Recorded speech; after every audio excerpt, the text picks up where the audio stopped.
essa pegada filosófica. Lembrei agora do V, do personagem V de Vingança, né? Escrita pelo Alan Moore, também ótimo escrito por Alan Moore, esqueci de citar isso. Tive o prazer de conhecer o David Lloyd agora na Comic Con, peguei o autógrafo dele lá na V de Vingança, que é um personagem também filosófico, político, né? É um quadrinho político, anárquico, né? Que faz crítica a uma Inglaterra totalitária, né? de um futuro distópico, e quadrinho até polêmico, que o filme foi adaptado para o cinema. O filme na época não saiu porque no prazo que deveria sair, por conta dos atentados de 11 de setembro, né? Porque o filme fala dessa coisa do ataque ao parlamento inglês, etc, etc. Então, assim, acho que a Warner, DC, ficou um pé atrás. Os Estados Unidos estava vivendo aquele clima, o mundo, né, viveu aquele clima muito pesado. Então não era muito conveniente. Isso saiu, parece que no ano seguinte, alguma coisa assim. O V de Vingança. Monstro do Pântano, também da DC Comics, como alguns preferem, que trata muito dessa questão da natureza, do biológico, né? E ele tem umas passagens assim filosóficas muito interessantes em relação a essa, não só a questão ambiental, mas como a própria questão existencial, né? Ele enquanto monstro, como personagem, como essência da natureza, das regiões pantanosas. Então essa ligação, principalmente quando ele passa pelas mãos do Alan Moore, que de certa forma também revolucionou o personagem. E outro que bebe de várias áreas, do rock, da literatura, da filosofia e tudo, que é a série Sandman, né, do Neil Gaiman. Né? E aí você vai ter os perpétuos lá, que é o sonho, morte, destruição, desejo, delírio. Então esses personagens encarnados quase que como deuses, semideuses, representam bem essas nuances que nós humanos temos, né? O personagem desejo, a personagem morte, que faz o papel da irmã dele, que ironicamente não é uma personagem fúnebre, com foice, nada disso, muito pelo contrário. E esse é o lado legal, filosófico dessa personagem, porque ela valoriza muito a vida, né? Tem passagens que ela diz assim, não, vocês amam a mim, não a vida, que vocês andam em alta velocidade, se alimentam mal, brigam, vivem com a violência, correm riscos desnecessários. Então vocês não celebram a vida, vocês celebram a mim, né? Então assim, é algo que te choca na hora que lê assim, quadrinho, pô, faz sentido. Faz todo sentido. Faz todo sentido, né? Então assim, de imediato são esses que eu lembro assim que tem uma carga filosófica muito intensa de personagens que são constantes. Agora, claro, há quadrinhos que não são de super-heróis e que tem uma pegada filosófica muito forte, né? Astério Pólipos do Max Shelley, que desenhou A Queda de Murdoch. O Jeff Lemire agora está escrevendo cada obra, um escritor aí está escrevendo cada coisa assim que não é super-herói, embora ele trabalhe também com super-herói, mas é muito legal essa questão filosófica nessa linha, né? Condado de Essex, Nada a Perder, são obras dele que tem uma pegada existencial, filosófica muito interessante e que vale a pena ler. É ali quando você se depara com um determinado quadrinho que você diz assim, realmente isso aqui não é coisa de criança. É uma arte. É uma que arte, tá né? nível É um negócio muito... assim, te faz pensar. Muito à frente do que se imagina. Tem um quadrinho, esqueci o nome do autor agora, Pílulas Azuis, acho que é esse o nome, que é a história real do autor, onde ele casa com uma mulher que tem AIDS, não a abandona, né? Uma prova de amor assim, e há passagens onde ele cita Nietzsche e outros filósofos que eu não lembro agora, e é uma obra que mexe muito contigo, né? E também tem uma pegada social, filosófica muito forte. Então assim, há N quadrinhos nesse sentido. E, por exemplo, aqui na América do Sul nós temos uma representante muito forte, né, dessa questão da filosofia, que é uma filosofia política, que é a Mafalda, né? Embora sejam tirinhas, mas nos dá cada recado, né? Cada tapa na cara, assim, né? Do jeito dela questionador e etc, etc. É verdade. E que você acha que é uma tirinha boba, porque pensa que é de humor, mas tem uma mensagem tão adulta, né? Universal, né?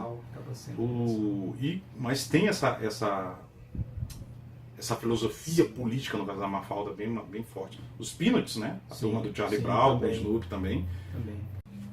Pois sim, então assim, como a gente falou aqui, né? A questão do Peanuts, turma do Charlie Brown, Mafalda.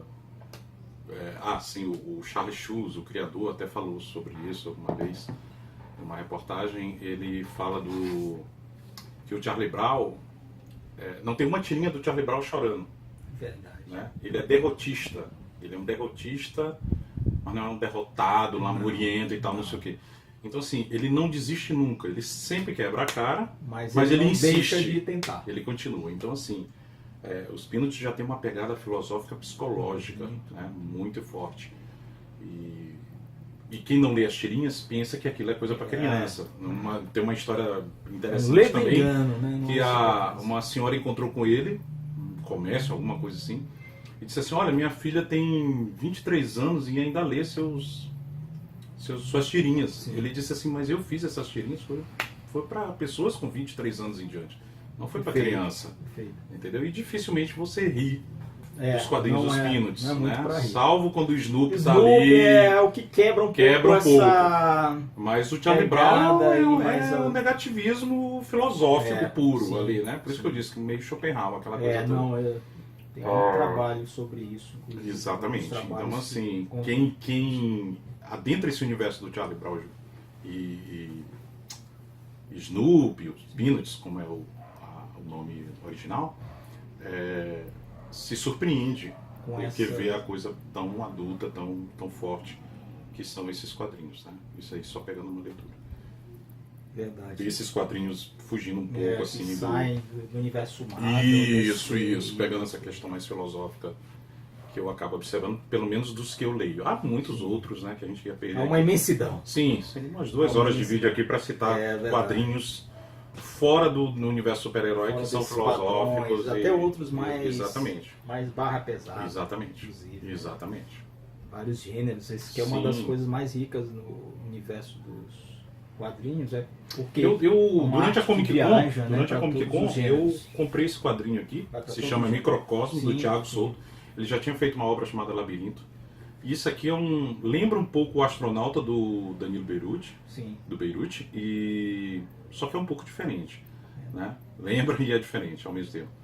É um astronauta, é uma obra muito poética, um astronauta que está sozinho, perdido na nave dele, né? Sem contato com a Terra, e ele passa por dificuldades e ele é bombardeado por lembranças do passado, do relacionamento dele com a mãe dele. Essa que é a grande pegada aqui. Sim. Claro que eu não vou contar o final da história, porque alguém pode... Quem quiser vai atrás para tentar adquirir aí. Mais uma sugestão aí do nosso Thiago Souto, né, brasileiro, e que escreve muito bem, tem um traço bem também underground, né, como podem ver aí. Tá? Então, assim... Mas um trabalho de muita qualidade. Né? Muita qualidade. Visualmente a gente já se sente impactado. Exatamente, eu comprei pelo visual. Você abre, é impossível. Isso aqui eu comprei pelo visual e pela nota aqui, que é bem resumida por trás, né? O astronauta solitário retratado em qual uma missão exploratória, assombrado por memórias do passado com sua mãe. É interessante. Então, um público em poucas páginas ele conta uma história formidável de forma super poética e filosófica. O que já mostra que é de qualidade. Né? Pois bem, então, falando aí das edições, das editoras, desse lado aí que tem a ver com as produções, quem produz, a gente vai lembrar aqui que nós brasileiros estamos muito ligados a uma tradição do quadrinho que veio dos Estados Unidos. Sim. Nós somos vorazes consumidores desde os anos, 70, 60 também para cá, quando os quadrinhos norte-americanos começaram a se impor como talvez um modelo a ser seguido daquela época, um padrão que influenciou, digamos, até os 80, 90, e nós temos muito essa tradição de ler os quadrinhos e desenhar, inclusive nossos desenhistas durante muito tempo, hoje nem tanto, né? A influência americana. Mas aí a gente vai ver que há todo um outro universo de produção, inclusive na Europa, né, que eles têm algumas coisas que a gente digna de citar, e fora de lá. Então a minha pergunta para você vai nesse sentido: quais outras editoras ou quais outros países produtores de quadrinhos que merecem figurar assim entre esses trabalhos de qualidade que as pessoas devem buscar, pelo menos ter um contato para ver alguma obra de algum escritor em específico, algum desenhista em específico, fora desse universo norte-americano? Ou japoneses, ou europeus? Eu acho que o europeu e o japonês são as grandes outras vertentes aí, outros caminhos aí dos quadrinhos como forças, né? O quadrinho japonês tem muita força, muita força, talvez até mais força hoje em dia do que o americano. Você vê uma obra aí, eu sou neófito aí nessa coisa da cultura japonesa, dos quadrinhos japoneses, estou lendo há pouco tempo, né? Estou lendo Vagabond, que estou adorando. Né? Tinha um pouco do preconceito, até pela dificuldade dessa coisa de ler de trás para frente. Né? Aqui no Brasil eles adaptam um certo assim, desconforto pra gente, desconforto, né? Que eu soube enfrentar. Eu disse, não, isso aqui na melhor das hipóteses vai me prevenir do Alzheimer. É isso que eu ia dizer. Eu acho que tem um exercício cerebral exatamente. Aí nessa... Então assim, isso eu já resolvi. Leia de outra sequência. Isso eu já resolvi e já estou tranquilo. Tá caminhando. Já Vagabond, que conta a história do principal samurai que andou no Japão, né? O Musashi. História real, né? Muito bem desenhada e adaptada. The Ghost in the Shell, que agora foi adaptado para o cinema com a belíssima Scarlett Johansson. E... Nossos coraçõezinhos pra Sim, sem dúvida. E eu adorei. Teve gente que não gostou, mas eu adorei a adaptação, né, para o cinema. Achei o visual espetacular. Tive agora no Museu de Imagem e Som de São Paulo. Tem uma ala dedicada ao mangá e ao anime. Né? Tá lá a moto do Akira.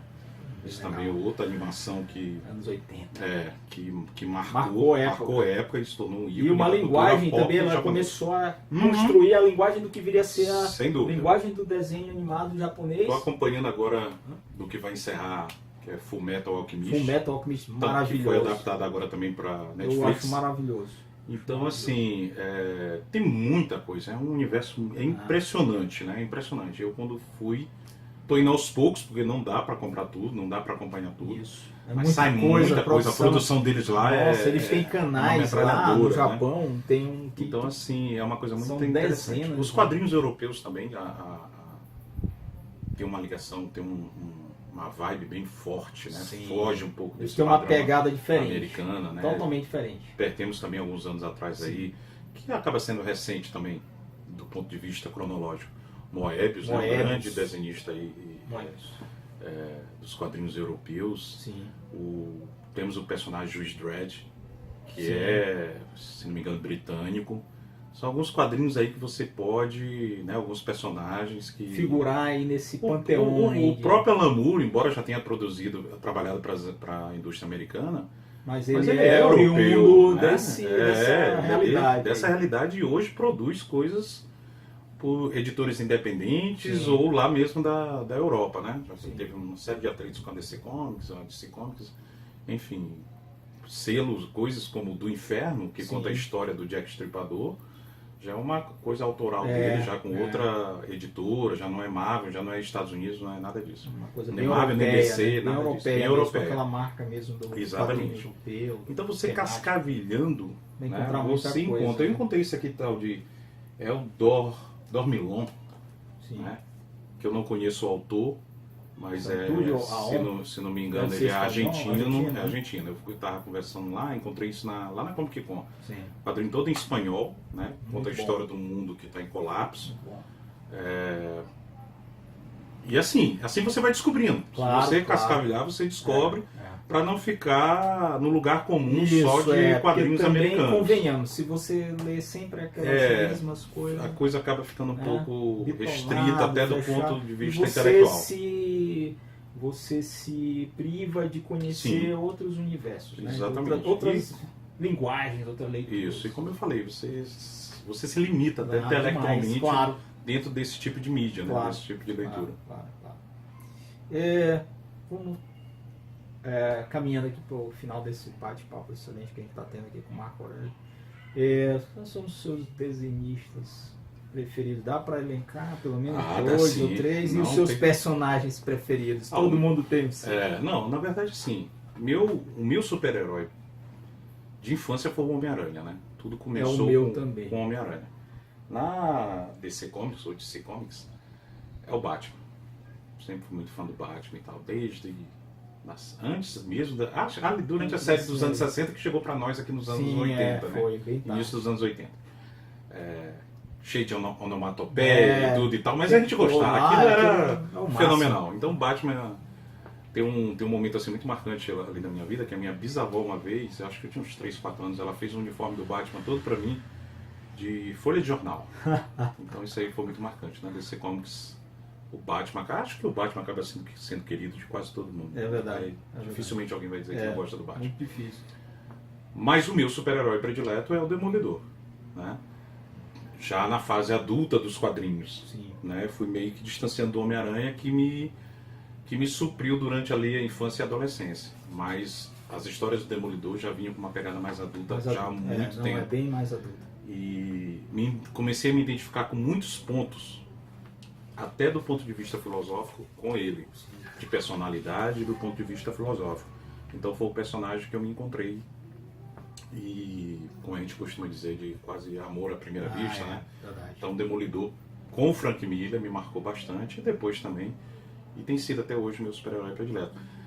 São muitos desenhistas prediletos, né? Frank Miller, tanto como desenhista como escritor. Will Eisner, praticamente assim um deus nos quadrinhos, né? Hoje o Oscar americano dos quadrinhos leva o nome dele, né? O prêmio Will Eisner, que escreveu Avenida Dropsy, Um Contrato com Deus. Contrato com Deus, inclusive, fiz um trabalho na UFMA sobre Nietzsche e Um Contrato com Deus de Will Eisner, né? Porque tem umas pegadas de Eterno Retorno nessa obra. Sim. Então, assim, foi uma influência. Foi um trabalho que eu apresentei, nunca me esqueci porque foi muito marcante. O Edifício, que é uma obra também muito tocante dele. Ele escreveu também outra obra chamada Nova York, que nessa obra chamada Nova York ele faz uma página dedicada à cidade de São Paulo, onde ele esteve aqui no Brasil, já teve várias vezes, já faleceu, enfim, infelizmente. Então o Will Eisner assim, é um dos meus prediletos, né? Will Eisner, Frank Miller, o próprio John Romita Jr., que eu tive o prazer de conhecer, marcou muito, sobretudo nas páginas do Homem-Aranha, e tantos outros. É difícil, porque você vai se identificando assim, não dá pra... tem as épocas, né? Tem as épocas mais e os momentos. Depois dos momentos. Exatamente, o contexto. Mas assim, tem grandes... O Lee Wicks, eu tive o prazer de conhecer agora na Comic Con, trouxe um pôster dele, do Homem-Aranha. Lee Wicks desenhou muito o Demolidor, né, por um tempo. Então assim, são desenhistas que você fica ali que é difícil você dizer assim, não, esse é o meu predileto. É verdade. Né? Somente esse. Né? Os trabalhos, né? Quando você consome esse tipo de mídia, você vai se apaixonando. É como se alguém chegasse e dizer, e aí, quem é melhor, Dostoiévski ou Edgar Allan Poe? Né? Dostoiévski ou Victor Hugo? Não dá. É muito difícil você categorizar. Você não cria uma competição para isso. Você gosta do que é bom. É verdade. E aí vai. Agora, mas eu destacaria esses três e colocaria o Moebius aí também no meio. Frank Miller, Will Eisner e o Moebius. Mas tá bem muitos outros mundial está bem representado com esses quatro. As perguntinhas finais aqui, umas dobradinhas. Marvel ou DC? Cara, as duas. Embora assim eu consuma mais Marvel, né? Sempre consumi mais a Marvel do que a DC. Mas outro dia eu vi até uma entrevista do rapaz do Omelete, que ele disse que esse negócio de Marvel versus DC é coisa de hoje em dia. Antigamente a gente gostava de tudo, como diz um amigo meu, ele disse, rapaz, na nossa época a gente achava que isso era feito aqui no Brasil. Né? A gente curtia e pronto. Aí inventaram essa coisa de Marvel versus DC e tudo e tal. Não vou deixar de ler uma coisa ou outra para entrar nessa competição. Isso não é Flamengo e Vasco, né? Isso não é jogo de futebol. Você lê o que é bom. Né? Não dá para você dizer assim, não, eu sou só fã da Marvel e você é apaixonado por Watchmen, como é o meu caso. Se todos os meus quadrinhos pegassem fogo, eu pudesse salvar, eu ficaria na dúvida ali salvar em Watchmen e a queda de Murdoch, né? Marvel e DC todo ali na ponta da lança. Então assim, não dá, são obras magníficas, acho que todas as duas editoras têm seus méritos e não dá pra dizer assim só um, por mais que você consuma mais um do que o outro, por uma questão de influência da infância. Mas não descarto nenhuma em detrimento da outra. Superman ou Batman? Superman pela representação do que ele abrange, do que ele significa para esse mundo nerd, esse mundo dos quadrinhos. Né? tem tudo do Batman, não tem tudo do Superman, não tem muita coisa do Superman, mas tem um respeito muito grande pelo personagem, por tudo que ele representa. Sim. Nesse ponto eu acho que ele é maior do que o Batman e maior do que todos os outros super-heróis. De fato é. Porque ele pode não estar melhor nas vendas, ele pode não estar passando uma fase boa e tudo, mas sempre vai ser o Superman. Com certeza. O cara que abriu tudo isso aí. Mesmo para aqueles que criticam. Porque não, podem criticar, pode não ler, pode isso. Aí fazem várias leituras. Porque ele é bonzinho, porque ele é isso e tudo e tal, não sei o que. Não interessa. Ele é o primeiro, é a ponta de lança, é o que abriu tudo isso aí. E se deve respeito, em termos de super-herói, de personagem, a esse personagem. É como, por exemplo, o Superman está para esse mundo, como talvez o Don Quixote de La Mancha estaria para o mundo da literatura. Sim, perfeito. Como um romance de aventura. As novelas de exatamente. Né? Então, assim, você pode até ter outras obras melhores depois e tal, não sei o quê, mas sempre vai ser Don Quixote de La Mancha. É o caso de referência. Exatamente, é o caso do Superman, é o farol da coisa toda. Também. X-Men ou Tropa Alpha? X-Men. Embora eu tenha um carinho muito grande pela Tropa Alpha, né? Digamos assim, o time B da Marvel, né? A Marvel tem essa coisa de time B. Mas, sem sombra de dúvida, X-Men, pela projeção toda que teve, etc, lidar com as questões de racismo, homofobia, de xenofobia, de não aceitação, né? De ser o diferente, é o grande mote do X-Men, de serem rejeitados por serem mutantes. É uma equipe que sempre é internacional, são personagens de vários países, né? Inclusive tem no Brasil. Nações Unidas. Exatamente. Inclusive tem no Brasil o Roberto da Costa e, se não me engano, tem outro mutante que agora não me lembro agora o nome. Wolverine, que é do Canadá, o Colossus, que é da Rússia. Então, assim, o Solaris, que é do Japão, né? Sim, o Banshee, que é da Irlanda. Sim, tem francês. E por aí vai. O Gambit, que é de Nova Orleans, porque também influência francesa. Influência francesa ali, né? E por aí vai. Então, assim, X-Men, Tropa Alpha, X-Men. Pois bem. Então, para fechar agora em definitivo, e o futuro das HQs? Assim, em breves palavras, porque a gente já está bem no finalzinho do nosso tempo. Eu acho que que vai estar sempre se reinventando. Sempre se reinventando. Seja por meio holográfico, seja por meio digital, 3D. Seja por papel, 3D. Dar uma panha aí que Deus o livre e voltar tudo para a Idade da Pedra, mas sempre vai ter. Engraçado, só para finalizar, eu acho que o futuro é longo. Vida longa às HQs, digamos assim. Teve um momento com esse boom tecnológico que eu pensei que pareceu que ia ser um fim. Isso. Mas depois mas aí que tomou um fôlego pegou outro caminho. Pegou outro caminho.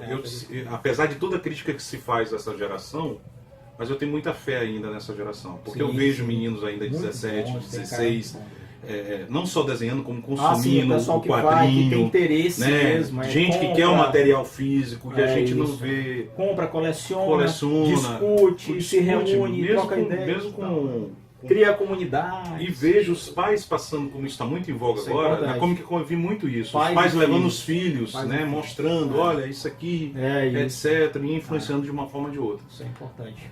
Então, assim, eu acho que ainda tem muita coisa aí pelas HQs pela frente. O futuro ainda é longo no que concerne a nona arte. Assim seja.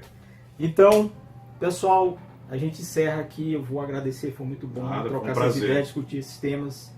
Estamos aqui no nosso canal sempre aberto para futuramente, quem sabe, outros temas, outras conversas. Sim. Talvez coisa até mais específica, né, do quadrinho. Quem sabe, a gente, 2019 aguarda aí novos momentos. Marco, eu só quero agradecer o convite aqui do Rogério, né, por essa oportunidade. Espero que o vídeo acaba ficando longo, porque quando a gente fala daquilo que a gente gosta, perdoe algum erro aí, alguma imprecisão, concordância, que às vezes a gente fica um pouco nervoso falando e tal, e acaba o Lourenço Mutarelli, por exemplo. Enfim. E agradecer novamente o convite ao Rogério. É sempre bom falar de quadrinhos, de filosofia, e de toda essa gama, né, que incentiva o nosso intelecto, a nossa vontade de conhecer mais. Leiam quadrinhos, que nos quadrinhos você vai encontrar tudo isso. Você vai encontrar geografia, você vai encontrar política, você vai encontrar matemática, você vai encontrar história, você vai apurar seu conhecimento crítico, você vai conhecer regiões. Então é isso, né? Agradecer e continue lendo quadrinhos. Procurem essas obras, como eu estou falando. Nem quadrinhos não é só super-herói, quadrinho não é... Isso, não se resume. Não se resume a super-herói, não se resume a cultura para criança. Não, também não é só né? isso. Muitos quadrinhos estão lá, não recomendado para menores de 18 anos. Tem coisa pesada nos quadrinhos. Pesadíssimo. Coisa erótica, de quadrinhos de terror. Milo Manara. Milo Manara. Então, assim, perdoando também aos nossos telespectadores, né, por assim dizer, porque alguns artistas a gente acaba esquecendo de falar, porque são muitos, é impossível lembrar de todo mundo, né? de todos. Agora aqui numa brincadeira a gente lembrou do Milo Manara, né? Pois é. Mas é isso. Agradecer a oportunidade e quem sabe futuramente estar aí de volta falando de HQ com vocês. Obrigado. Isso aí, então ficamos por aqui. Até o próximo vídeo. Tchau.